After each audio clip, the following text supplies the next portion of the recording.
Welcome guys to the tutorial info channel. In front of me is HOTWAV Note 15 Pro. In this video I am going to show you how to use AI on this device.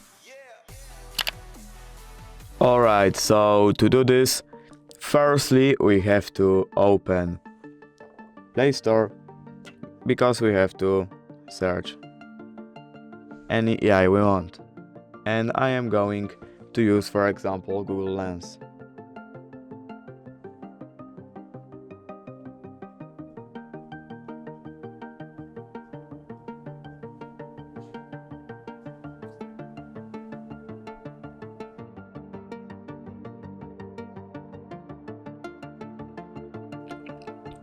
Now we can open this up.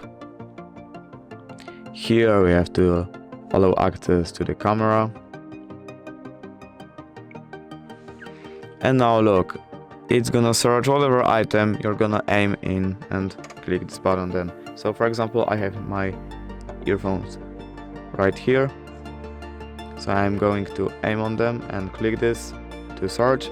And as you can see, it says that these are AirPods Pro. And it's right. And that's how you can search items using AI.